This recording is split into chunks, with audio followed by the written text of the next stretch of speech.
Hey guys, welcome back to another video. तो आज की इस वीडियो के अंदर हम डिस्कस करेंगे कि गोल्ड के सामने जो 25-25 और 25-30 का जो रेजिस्टेंस था वो इसने कैसे ब्रेक किया, एंड इसके अलावा कैसे मैंने फ्राइडे के दिन इस ट्रेंडिंग मार्केट के अंदर सिर्फ और सिर्फ 10 पिप का स्टॉप लॉस देखे, किस तरह से 200 पिप की जो मूव है गोल्ड में मैंने कैप्चर की, उसके पीछे क्या लॉजिक थे, ठीक है, क्या ट्रेड सेटअप था, उन सब चीज़ों को हम सीखेंगे इस वीडियो में। तो ये वीडियो आपके लिए काफ़ी हेल्पफुल रहने वाली है, कुछ ना कुछ आई होप कि आप इससे नया सीखो। तो सबसे पहले हम चलते हैं चार्ट्स के ऊपर, ठीक है, और हम पहले 15 मिनट का चार्ट ओपन कर लेते हैं, या फिर हमें क्या होना था, पहले हम वो जो गोल्ड ने रेजिस्टेंस अपना कैसे तोड़ा और कैसे न्यू हाइज बनाई अराउंड 2590 के आसपास की। तो देखो सबसे पहले एक बार मैं इसको रिमूव कर देता हूँ। तो एज यू कैन सी ये जो रेजिस्टेंस आप देख रहे हो गोल्ड के अंदर, यहाँ पे देखो कितनी बार प्राइस रिजेक्ट हुई है, 1 2 3 4 5 6 7 8 9 और 10th टाइम प्राइजेज ने इसको ब्रेक करा है। तो यहाँ पे देखो प्राइजेज जो है वो कम से कम 8 से 9 बार रिजेक्ट हुई है और 10th टाइम प्राइजेज ने इस स्ट्रॉन्ग रेजिस्टेंस को ब्रेक किया है। ओके, तो अब देखो ये ब्रेक कैसे हुआ। ये जो आप देख रहे हो ना, ये लास्ट जो फॉल आया था गोल्ड के अंदर, ये था वेंसडे का दिन। ओके, हाँ, ये वेंसडे का दिन था और शाम को CPI की न्यूज़ आती है जिसके अंदर US डॉलर जो है वो रहता है पॉजिटिव। आपको मैं वो न्यूज़ भी दिखा देता हूँ। ये रिकोर CPI month of month 0.3%, expectation जो थी फोरकास्ट वो थी 0.2% और एक्चुअल के अंदर 0.3, मतलब ये US डॉलर के लिए पॉजिटिव थी न्यूज़ और जो गोल्ड है उसके लिए ये थी नेगेटिव। ओके, तो अब यहाँ पे इतनी बार प्राइजेस रिजेक्ट होने के बाद में बार बार अब लोगों का जो माइंड मेकअप है रिटेल ट्रेडर्स का वो यही हो गया कि गोल्ड जो है अब वो यहाँ से एक लंबा गिरेगा, और वो यहाँ पे लोगों ने एक लंबी सेल अपनी लगा दी नीचे की तरफ। ठीक है, बहुत सारे लोगों ने स्टॉप लॉस लगाए होंगे या फिर बहुत सारे लोगों ने नहीं लगाए होंगे, और अगर लगाए भी हैं तो बड़े बड़े लगाए होंगे एक लंबी सेल पकड़ने के चक्कर में। तो अब यहाँ पे देखो प्राइजेज में एक अच्छा सा एक फॉल आया है, ठीक है, नीचे की तरफ। अब लोगों का माइंड मेकअप जो है वो ये हो गया कि चलो भैया अब गोल्ड गिरने की तैयारी में है, न्यूज़ का भी सपोर्ट मिल गया हमें, और अब गोल्ड के लिए ये जो रेजिस्टेंस है ये इसके लिए तोड़ना बड़ा मुश्किल काम है। ओके, तो अब आपको मैं एक बार मेरा टेलीग्राम चैनल है उसके अंदर लेके चलता हूँ। अब यहाँ पे मैंने वेंसडे के दिन सितंबर 11 को 4:12 पे क्या मैसेज डाला है आप खुद पढ़ो, पहले इस चार्ट को देखो। जब प्राइजेस थी 25-21 के ऊपर, मतलब प्राइस जो थी वो उस टाइम यहाँ पे थी 25-21 के आसपास, इधर कहीं, ओके, यहाँ पे कहीं पे थी। उस टाइम मैंने मैसेज डाला था अपनी टेलीग्राम कम्युनिटी के अंदर कि भैया मैं भी CPI न्यूज़ पे, मतलब CPI के जो न्यूज़ आने से पहले मैंने ये डाला था कि CPI न्यूज़ के ऊपर गोल्ड को गिराया जाए, मे भी लोगों को सेल दिखाई जाए, उसके बाद जो ग्रीन एरिया मैंने मार्क किया हुआ है वहाँ से ये बाई साइड में रैली कर सकता है। तो यहाँ पे ये वो ग्रीन एरिया है जो 25.4 25.8 के बीच का जोन है। ओके, तो अब हम चलते हैं वो कौन सा था, 25.4 25.8 का जोन था, ये वाला जोन था वो, ठीक है, कि भैया ये यहाँ से रैली कर सकता है। तो अब देखो गोल्ड ने फिर क्या करा है, इसको थोड़ा सा बड़ा कर देते हैं सो दैट कि आपको एकदम अच्छे से ये दिखे। ओके, तो अब आप यहाँ पे देखो CPI की न्यूज़ आती है, गोल्ड गिरता है, लोगों का माइंड मेकअप हो गया गोल्ड सेल है। उसके बाद में अगले दिन पूरे दिन ये सिर्फ और सिर्फ रेंज करता है। यहाँ पे आप अच्छे से देख पा रहे हो इसने रेंज खड़ी की हुई है। हमने जो एरिया मार्क किया था 2503 और 2508 के बीच का ये जो एरिया है, या फिर ये ग्रीन एरिया जो था कि भैया गोल्ड यहाँ से उठ सकता है, ये हमने लोगों को पहले ही अपडेट कर दिया था। तो अब गोल्ड आया यहाँ पे, आप अच्छे से देख सकते हो यहाँ पे इसने 3 बार 1-1 घंटे की कैंडल से, ये 1 आवर का टाइम फ्रेम है, तो यहाँ पे 3 बार इसने जो है नीचे से रिजेक्शन ली है। ठीक है, मतलब ये मार्केट ऐसा है कि यार इसमें आप जब इसकी लैंग्वेज समझ जाते हो ना तो आपको एक एक मूव आपको पहले पता चलने लगती है कि हाँ अब ये होगा। तो यहाँ पे देखो 3 बार प्राइजेस रिजेक्ट हुई है और 3 बार लिक्विडिटी स्वीप भी हुई है यहाँ पे। उसके बाद में क्या हुआ है, थोड़ा सा ऊपर गया है, पूरे दिन रेंज की है इसने, रेंज करने के बाद में अगेन उसी एरिया का जो इसने सपोर्ट बनाई है उसका टेस्ट किया है। अब आपको यहाँ पे अगर एक रिस्क लेनी होती मतलब लंबी, तो आप ये ले सकते थे कि भैया ये इसने प्राइजेस ने जो है इधर सपोर्ट बनाई हुई है इस जोन के अंदर, तो आप यहाँ पे एक बाई साइड के अंदर ट्रेड ओपन करते और उसका स्टॉप स्टॉप लॉस रखते आप मिनिमम इस लो के आसपास रखते तो भी 20 पिप का होता। मैं कहता हूँ 30 पिप का आप स्टॉप लॉस रख लेते, 30 पिप का, ओके। और उसके बाद में आप आराम से इस ट्रेड के अंदर 100-200 पिप की मूव इजीली कैप्चर कर सकते थे। तो इस तरह से गोल्ड ने अपना जो ये रेजिस्टेंस है इसको ब्रेक किया। अब बात करते हैं फ्राइडे को मैंने जो ट्रेड सेटअप लिया था उसकी, वो उसके पीछे क्या लॉजिक था क्या नहीं। तो 15 मिनट के टाइम फ्रेम में चलते हैं। तो इस तरह इसने फिर ये अपना जो रेजिस्टेंस था इसको तोड़ा। उसके बाद में ये सुपर बुलिश था, उस दिन ना कोई न्यूज़ थी, कुछ भी नहीं था फ्राइडे के दिन, ओके। अब ये स्ट्रांगली जा रहा है। वो भी क्यों था ये, मतलब मैं गोल्ड में बुलिश ही था, इतने हाई के ऊपर भी मैं बुलिश था। उसके पीछे का चलो मैं आपको बता देता हूँ। देखो ये है COT रिपोर्ट।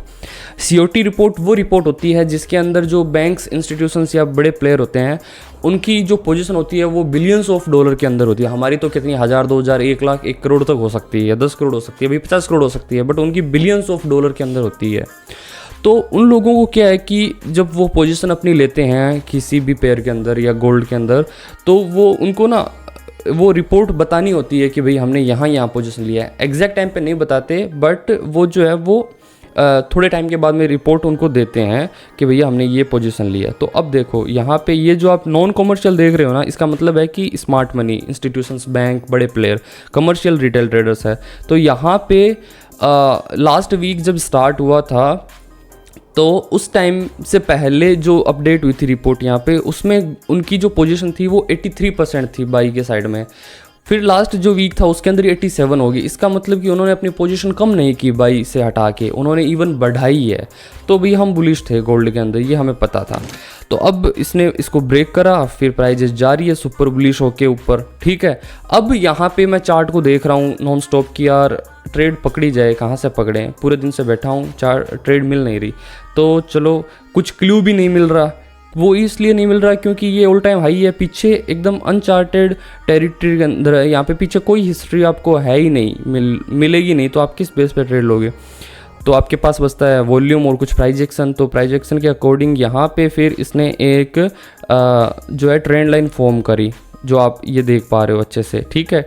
फिर प्राइजेस गई है ऊपर, एक रेजिस्टेंस था, इसको इसने एक फेकआउट दी है। फिर प्राइस नीचे आई है, नीचे आके इस ट्रेंड लाइन को ब्रेक करा है, हाई के ऊपर है, ट्रेंड लाइन को ब्रेक करा इसने। लोगों का माइंड ऐसा हो गया कि चलो अब तो सेल है, यहाँ पे सेल प्लेस कर दें, लंबी सेल पकड़ेंगे। यहाँ पे भी उन्होंने बड़े एसएल दिए होंगे या फिर दिए ही नहीं होंगे। तो मैंने यहाँ पे क्या नोटिस किया कि ट्रेंड लाइन तो ब्रेक हो गई और ये फेक आउट है यार।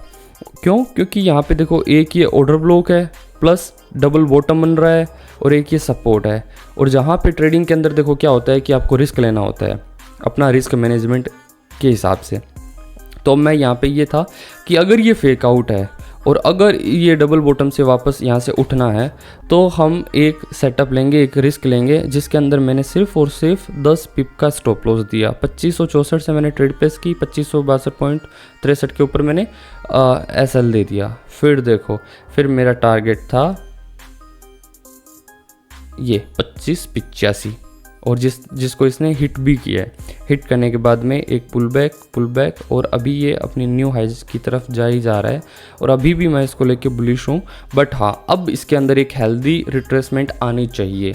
ओके, तो आई होप आपको ये ट्रेड का लॉजिक जो है वो समझ में आया होगा, ठीक है। और इस ट्रेड के पीछे एक रीज़न ये भी था कि ट्रेंड इज़ योर फ्रेंड। अगर ट्रेंड बाई का है तो आप बुलिश रहो, बुलिश की ट्रेड ज़्यादा देखो, सेल की ना देख के।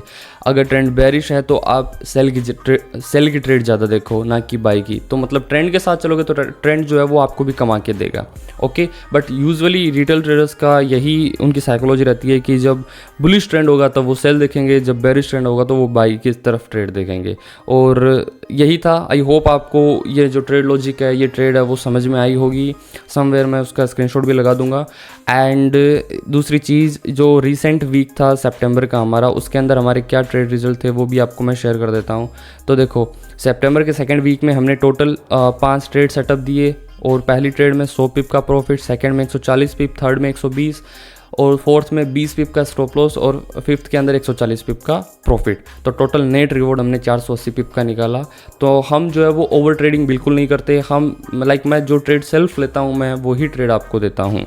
ओके, तो यही था इस वीडियो के अंदर। आई होप सो आपको समझ में आया होगा। और दूसरी चीज़, एक और अपडेट आपको मैं दे देता हूँ। अब मैं टेलीग्राम पे भी धीरे धीरे अपडेट होना शुरू कर रहा हूँ। तो ये जो मेरा ऑफिशियल टेलीग्राम चैनल है, इसके अंदर ही मैं आपको फ्री सिग्नल, गोल्ड की अपडेट, एनालिसिस, सारी चीज़ें इस चैनल के अंदर डालने वाला हूँ। तो इसका जो लिंक है वो डिस्क्रिप्शन बॉक्स के अंदर है, तो जाके आप इस चैनल को ज्वाइन कर सकते हो। और प्रीमियम कम्युनिटी की जो मेंबरशिप है उसकी ना के बराबर फीस है, और वो क्या चीज़ है क्या नहीं है। और अगर आप फॉरेक्स में बिल्कुल ही नए हो और आपको एक कंप्लीट रोड मैप चाहिए, तो उसका भी मैंने एक वीडियो बनाया हुआ है, तो उसका भी लिंक आपको डिस्क्रिप्शन बॉक्स में मिल जाएगा।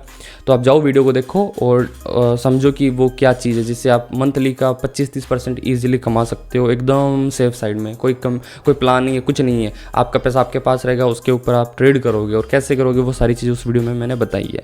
और एक इन्फॉर्मेशन आपको बता दूं, एक्सएम ग्लोबल के अंदर 100% डिपॉजिट बोनस चल रहा है। 30 सितंबर लास्ट डेट है। तो अगर किसी को अपना फंड डिपॉजिट करना है, उसके ऊपर बोनस चाहिए 100%, तो उस ब्रोकर को ज्वाइन कर सकता है। उसकी भी लिंक आपको डिस्क्रिप्शन बॉक्स में मिल जाएगी। और एक्सएम ब्रोकर एक अच्छा ब्रोकर है, 2008-9 से काम कर रहा है।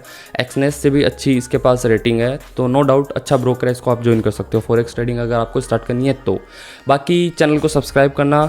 और मैं अभी नेक्स्ट वीडियो जो होगी वो ये होगी कि एक अच्छी सी स्ट्रेटजी मैं आपको बताऊंगा। अगर आपने लाइफ टाइम उस एक स्ट्रेटजी को फॉलो किया तो भी आप अच्छे प्रॉफिटेबल रहोगे। ओके, और भी आने वाले टाइम में मैं रिस्क मैनेजमेंट के ऊपर भी अच्छी अच्छी वीडियोज़ मैं लाने वाला हूँ। तो चैनल को सब्सक्राइब कर देना, वीडियो को लाइक करना। ओके, मिलते हैं नेक्स्ट वीडियो में। Till the time have a nice day. Thank you so much.